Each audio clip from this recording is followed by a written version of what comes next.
이후 가장 심각한 때가 아닌가 싶습니다. 중국 정부는 부인하고 있습니다만 지표를 보면 명확합니다. 사람들이 어떻게 이럴 수가 있나고 분노를 하는 사람들이 많이 생긴 겁니다. 중국 공산당을 어떻게 해보면 그 다음은 뭐 해결책이 나오나요? 근데 미국 가면 트럼프가 두들겨 팰 것 같고 유럽 가도 이거 별로 우호적이지 않을 것 같고 정치 구호가 나오면 그거는 이제 반체제 뭐 이렇게 해서 그 때려잡거든요. 이것은 일리가 있는 것이기 때문에 그냥 놔둔 거예요. 그래서 이렇게 커진 겁니다.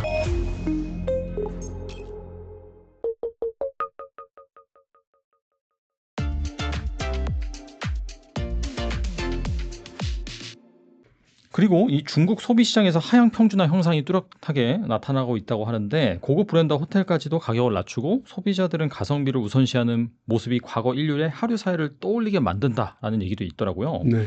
이 중국 경제가 일본처럼 좀 약간 디플레이션 국면, 장기 침체 빠지는 것이 아닌지 어떻게 보시나요? 네, 디플레이션에 빠져 있죠. 중국 정부는 부인하고 있습니다만 네. 지표를 보면 명확합니다. 네. 이미 한 2년 가까이 지금 디플레이션 진행 중이죠.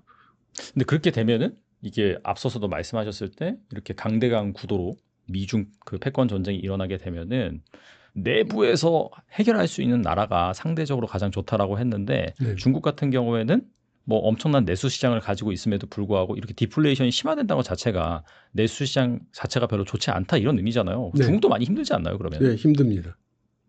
그런데 이제 중국은 힘들어도 우린 견딜 수 있다라는 입장인 거고 네. 미국은 살짝 때리면 아야 하고 그 곡소리가 나는 나라고 뭐 그런 거죠. 그리고 약간 정치 시스템의 차이도 좀 있다고 봐야 되나요? 아무래도 뭐 중국은 그 공산당이 그렇죠.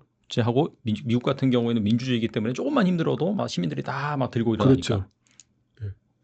그럼 트럼프가 약간 스탠스를 바꿀 수도 있겠네요. 당연히 지금 그 머리가 지끈지끈할 겁니다.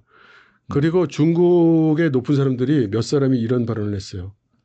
이 세상 누구도 중국이나 중국인의 인내심을 이길 자는 없다. 역사적으로 그런 뭐 증거가 있나요? 뭐 있는 건 아니지만 중국 사람들이 인내심이 네. 많다는 건 사실 뭐 네. 일반적으로 통용이 되고 있는 관념이죠. 러시아는 아무래도 좀 인내심이 있는 국가로 좀 전쟁 통해서라든지 역사적으로 봤을 때 좀 그런 게 있는데. 네. 중국도 마찬가지죠. 유명합니다. 근데 이제 아무래도 이 중국의 이 청년 실업률 이런 것들이 상당히 심각하다라고 하더라고요. 7월 달 보니까 17.8%인데 이게 11개월 만에 최고치긴 한데 제가 알기로는 예전에 이걸 또 산정 방식을 바꾼 걸로 알고 있거든요. 네. 너무나 높으니까. 그래서 이 중국의 청년 실업률이 심각한 문제 이건 어떻게 보세요? 네, 아주 심각하고 아마 지금 개혁 개방 이후 가장 심각한 때가 아닌가 싶습니다. 이런 것들이 뭐 중국 이런 체제를 흔들릴 만한 그런 이슈로 발전할 가능성 없을까요, 그러면? 그러니까요. 제가 그런 질문을 많이 받거든요. 이런 문제가 있는데 중국 공산당이 흔들리지 않을까요? 이런 문제가 있는데 공산당 체제가 기다려갈 수 있을까요? 저는 그런 질문을 하는 경우에 이런 말씀을 드리고 싶어요. 중국의 현재 상황이 북한보다도 나빠진다면 뭐 그 체제가 흔들릴 가능성은 있을 겁니다.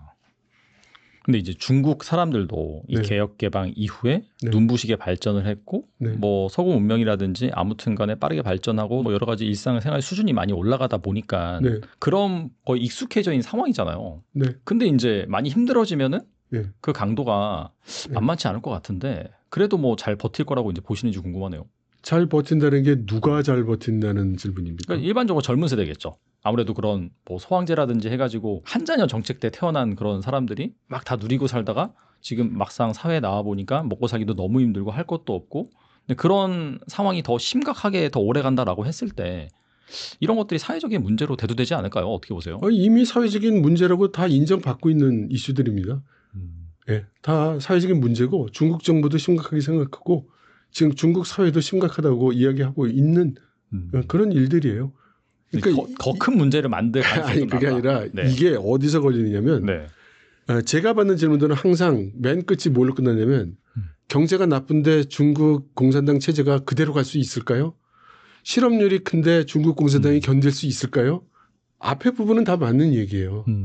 근데 그 뒷부분의 그 질문과 저는 그 연결이 잘 되지 않아요. 그러면 우리나라도 그 빈부 차이가 굉장히 크죠? 우리나라가 지속될 수 있을까요? 근데 그거랑은 좀 다른 게 예전에 뭐 우리나라도 이제 군사 정권 시절이 있었고 네. 그런 것에 민주화 운동을 통해서 극복을 했잖아요, 결과적으로. 네. 그러니까 그런 운동이 일어나는 거죠, 사실. 만약에 그렇게 극심하게 뭔가 힘든 상황에서. 근데 지금은 그런 상황은 아니라는 우리가 거죠, 어떻게 민주화 보면. 운동이 일어났을 때 그게 먹고 살기가 힘들어서 민주화 운동이 일어났나요? 그때 막 굶고 그래서 민주화 운동이 일어났나요? 그런 건 아니죠. 그런 거 아니죠. 근데 어째서 중국 공산당에 대한 질문에는 질문이 그렇게 연결이 되는지는 모르겠어요. 그러니까 많은 사람들이 중국 공산당에 대한 반감이 있기 때문에 또 제가 이런 설명을 하면 많은 분들이 댓글을 답니다. 저 중국 공산당의 앞잡이, 시진핑의 주구, 쟤는 친중이야. 네. 아주 뼛속 깊이 공산당이구만. 뭐 이런 얘기들을 많이 하시는데 저는 여러분들이 중국 상황과 중국 공산당의 논리를 이해하실 수 있도록 돕는 겁니다. 그들이 옳다거나 그들이 더 낫다고 얘기하는 게 아니에요. 그러면 그냥 우리가 감정을 해소하는 그런 일시적인 기분 좋은 대답을 원하신다면 당연히 중국 공산당 못 견딜 겁니다. 뭐 이렇게 얘기를 드려야 되겠죠. 그러나 그건 현실이 아니잖아요. 중국 공산당은 잘 견딜 거고 요 정도 상황으로 사회체계의 분란으로 이어지지는 않을 겁니다. 그러니까 뭐 민주주의 같은 경우에는 그렇게 경제가 안 좋고 하면 선거를 통해서 계속해서 바꾸니까 네. 네, 뭐 그런 게 되는데 거기는 그게 안 되니까 그런 차원에서 아무래도 좀 그렇게 바뀔 가능성이 없을까라고 이제 궁금해 하시는 것 같아요. 근데 그러면 예를 들어 경제적인 문제가 중국 공산당 입장에서 우리 경제 문제가 없어. 우리 잘 되고 있는데? 라고 얘기하면 절망이 되죠. 개선이 일어나지 않을 거니까. 근데 만일에 중국 공산당이 우리 지금 경제가 나쁘다. 우리가 이런 문제가 있다. 지금 실업률이 높네. 이걸 해소를 해야 되겠네. 그러면서 실제로 뭐 지방정부라든가 국영기업이라든가 뭐 그 민영기업자들한테 이 실업을 좀 해소하기 위해서 협조하라고 막 그렇게 압력도 넣고 일을 한단 말이에요. 결과적으로는 별로 해소가 안 돼요. 그러나 그들이 그러면 노력을 안 하고 있냐? 그건 아니죠. 나름대로 노력을 한다고 하고 있는데 해소가 안 되는 거죠. 그리고 누가 봐도 그렇게 쉽게 해결될 것 같지 않은 거고요. 그러면 지금 중국 사람들 입장에서 중국 공산당을 어떻게 해보면 그 다음은 뭐, 그 해결책이 나오나요? 더 큰 혼란과 그 무질서가 기다리고 있어 보이지 중국 공산당에 대해서 비난하고 뭐 시위를 하면은 그러면 정치적인 대안이 있는 것도 아니고 중국 공산당을 대체할 세력이 있는 것도 아니고 그다음에 지금 정책 말고 다른 정책 이걸로 하면 되겠다는 정책 대안이 있는 것도 아니란 말이죠. 그래서 이런 이유 때문에 중국 공산당이 무너지지 않을까요? 이러이러한 경제적 어려움이 있으니까 중국 체제가 무너지지 않을까요? 이런 질문들은 조금 무리한 질문이라고 생각합니다. 그리고 중국에서 최근에 그 제2의 딥시크로 주목을 받던 마누스가 중국을 떠나서 싱가포르에 본사를 차렸다라는 기사가 나왔더라고요. 네. 이게 보니까 미국 등 서방 국가들이 자본 압력, 그러니까 웬만한 그런 VC나 그런 뭐 유수의 투자자들은 다 서방계 쪽이다 보니까 그쪽에서 이제 투자도 잘 못 받고 중국 내수 시장이 또 한계 이런 것도 지적을 받고 있는데 특히 중국 정부의 압박으로 중국 내에서 서비스를 무료로 개방해야 되는 그런 뭐 허들도 있다고 합니다. 아무튼 간에 이런 실력 있는 그 중국 AI 기업들이 이 중국을 탈출하는 그런 현상이 벌어지고 있는데 이런 현상은 좀 어떻게 볼 수 있을까요? 마누스는 일단 자기 AI 엔진을 가지고 있는 기업이 아니고요. 남의 AI 모델을 사용해서 그 위에 에이전트를 만든 기업이에요. 그러면 이 친구들이 어떤 것을 기초로 해서 만들었냐? 미국 제품에다가 만들었어요. 근데 중국 공산당의 입장이 뭐냐면 지금 그 미국과 어쩌면 대결을 해야 될지도 모르는 이 상황에서 미국의 AI 엔진을 쓰지 말라는 거예요. 중국의 AI 엔진을 쓰라는 겁니다.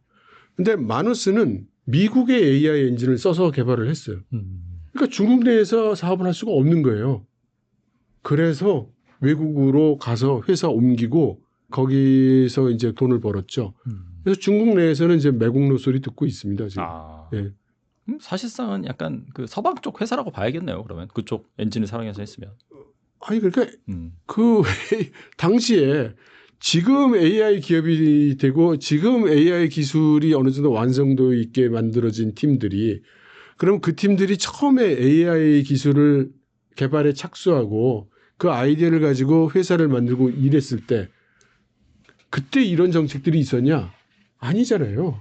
몇 년 전에 그 친구들이 뭐 만나서 얘기할 때는 이런저런 아이디어로 뭐 이렇게 하면 되겠다, 저렇게 하면 되겠다 해서 한 거고, 젊은이들이 AI 기술을 개발하고 사업화를 해 나가는데 그들과 관계없이 지정학적인 요인 환경이 변한 거죠. 시대가 바뀌었다. 갑자기. 그렇죠. 원래대로 하면 마누스가 당연히 나스닥 가서 상장해가지고 예, 뭐 큰 돈 좀 벌고 네. 뭐 세계적인 기업이 돼야지라고 했겠죠. 그런데 중국 내에서 사업을 할 수 없게 되고 그러니까 어떻게 하겠어요? 그럼 뭐 해외 가서 해야죠. 근데 미국 가면 트럼프가 두들겨 팰 것 같고 유럽 가도 이거 별로 우호적이지 않을 것 같고 아시아권에서 그나마 좀 받아주고 증시 상장하는데 문제가 없을 만한데 지금 제일 각광받는 데가 싱가포르죠. 그래서 지금 싱가포르로 간 거죠. 그런 기업들이 좀 늘어날 수 있는데 사실 그게 이제 중국 AI 산업의 뭐 문제점이라기보다도 그냥 일부 그냥 노이즈로 볼 수 있겠네요. 그러면. 아니 이건 뭐 무슨 문제고 아니고 이런 문제가 아니고요. 예, 젊은 친구들이 좋은 AI 기술을 개발했는데 이게 국가의 지정학적인 경쟁 때문에 어쩔 수 없이 그런 선택을 하는 게 가장 합리적이었다. 이렇게 보면 되죠. 여기에 무슨 정치적 냄새를 넣을 이유는 없다고 봅니다. 그리고 스촨성에서 벌어진 10대 학교 폭력 사건에 대한 반발이 단순한 청소년 문제를 넘어서 민주주의를 요구하는 시위로 번지고 있다는 얘기가 있더라고요. 네. 뭐 공권력의 미온적 대응과 언론 통제, 강경 진압이 오히려 민심을 자극한 모습인데 이거 좀 어떻게 보시나요? 그러니까 네, 뭐 대체로 맞는 이야기인데요. 우선 그 내용을 보면 이 내용이 뭐냐면 여자 중학생 13살인가 14살짜리 여자 중학생이 동급생들한테 이지매를 당합니다. 한 3명 정도 되는 그 여자 학생들이 막 두들겨 패기도 하고 옷도 벗기고 막 그렇게 그 이지매를 해요. 그랬더니 이 소녀가 얘기를 하면서 나 이거 경찰에 고발할 거야. 그랬더니 막 웃으면서 고발할 때면 해봐라. 지난번에도 이런 일이 있었는데 우리 10분 만에 다 나왔어. 이렇게 얘기를 합니다. 그리고 이 광경을 또 그 휴대폰으로 찍어가지고 그 중국의 SNS에 올려요. 재밌다고. 가해자들이. 예. 네. 그러니까 그걸 보고 사람들이 어떻게 이럴 수가 있나 그 분노를 하는 사람들이 많이 생긴 겁니다. 그렇죠. 근데 여기에 이제 또 그 중국에도 댓글 많이 달리거든요. 이제 댓글에 이 사람이 누군가, 얘네들 누군가 뭐 이제 이런 글들이 달려요. 뒷조사 뭐 이런 것들. 그런데 그게 뭐 사실인지 아닌지 모르지만 뭐 댓글은 막 달리죠. 네. 근데 거기에 보면 사실인지 아닌지 몰라도 이 이지매를 당한 여자의 어머니가 장애인이라는 겁니다. 이 말을 못 하시는 분인가 하여튼 그렇고 아버지가 누군지 모르는데 아마 아버지가 집에 계시지 않은 것 같아요. 그러니까 어렵게 사는 모녀인데 반면에 이제 그 가해자 편에 있는 애들은 부모들이 좀 떵떵거린다 이거죠. 그러면 이게 사회정의감에 이게 불이 붙지 않습니까? 그렇죠. 네. 그리고 여기에 뭐가 있냐면 중국은 말이죠. 아직까지는 그 일자녀들이 많지 않습니까? 그래서 학교가 하교할 때가 되면 부모들이 와서 그 애들을 픽업해 가요. 뭐 중고등학교 상관없이 그렇게. 예, 그 국민학교, 중학교 뭐 그래서 하교 시간이 되면 학교 정문 앞에 사람들이 까맣게 모입니다. 이렇게. 왜? 자기 애를 데려가야 되니까. 그러면 그 학교 앞에 학부모들이 쫙 모여 있을 때 그게 당연히 문제가 되잖아요. 그 학교에서 그런 일이 일어나는데 그러니까 이제 학부모들이 이제 학교 말이야 그런 일이 벌어지게 놔두고 말이지 이건 그래도 되겠어 그러면서 이렇게 학부모들이 항의를 한 겁니다. 근데 이거를 학교 쪽에서 공안을 불러요. 그래서 불순하게 말이지 이 시위를 하고 막 그러니까 이거 뭐 제재하라고 그래가지고 공안이 그 시위를 제재를 합니다. 그러니까 모여있던 학부모들 입장에서 이게 말이 안 되는 거죠. 학부모들을 우리가 응당해야 될 걱정을 하는 거고 우리 아이들을 걱정해서 하는 얘기인데 이건 무슨 짓이야 해서 이게 더 격분을 합니다.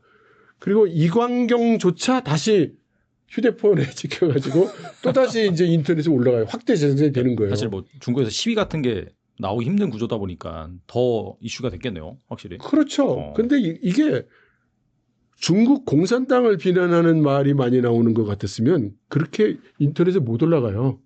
올라가도 금방 삭제되고요. 근데 이건 뭐냐면은 학교를 비난하는 거예요. 아, 학교를. 네, 학교 이 제대로 하라는 거. 음.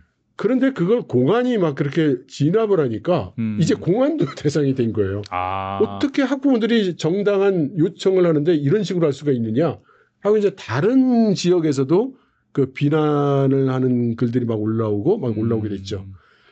이거를 또 그 해외에 있는 반중 사이트 같은 데서 이거를 다시 민주시위와 반공으로 연결을 시켜가지고 뭐 반공 뭐 어쩌고 한다라고 이렇게 다시 포장해서 컨텐츠를 지금 돌리고 있는 거죠. 근데 여러분들 짐작되시겠지만 제가 중국 공산당 잘했다고 그러는 거 아니에요. 중국 공산당을 비난하는 시위가 나면 그대로 그 진압입니다.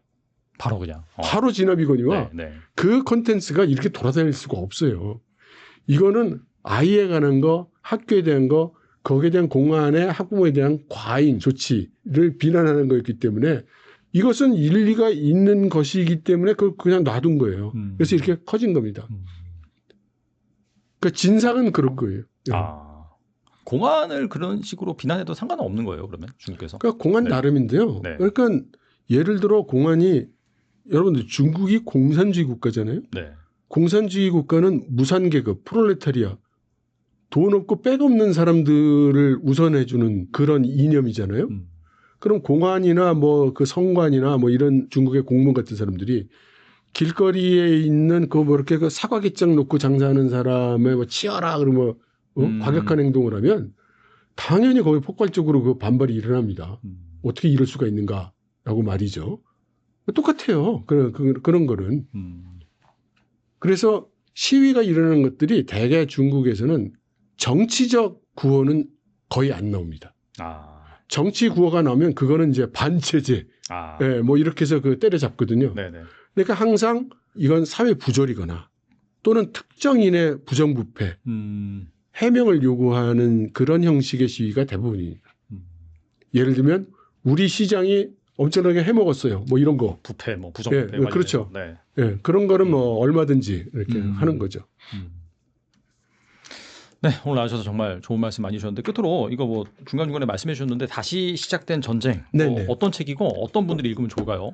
네, 이 책은 지금 트럼프 행정부가 진행하고 있는 여러 관세 조치를 중심으로 해서 트럼프 행정부가 지금 무엇을 하려고 하고 있고 무엇 때문에 이렇게 하는지를 제 나름대로 분석을 한 것이고요. 말씀드린 대로 중국의 대응과 대비를 시켜가지고 앞으로 미중 관세 협상이 어떤 식으로 진행이 될 것 같고 어떤 결과를 초래할 것 같다는 그런 예상을 해놨습니다. 그래서 지금 혼란의 시기이기 때문에 이런 어지러운 환경 속에서 기업의 전략을 세운다거나 본인이 하시는 비즈니스에 앞으로 예측을 좀 해봐야 되겠다고 생각하시는 분들 이런 분들을 중심으로 해서 좀 참고를 하시면 도움이 되실 수 있지 않을까 이렇게 생각합니다. 저희가 뭐 인터뷰 진행하면서 말씀 나눠보니까 긍정적인 시나리오보다는 약간 리스크 관리 차원에서 꼭 한번 읽어보시면 좋을 것 같다는 생각이 드네요. 네네. 그런 관점에서 실제로 사업을 하시거나 아니면 투자를 하신 분들 같은 경우에도 꼭 한번 읽어보시고 또 나의 뭐 사업이라든지 뭐 자산을 소중하게 잘 리스크 대비를 하셨으면 좋겠습니다. 네, 지금까지 이철 박사님 나와주셔서 감사합니다. 감사합니다.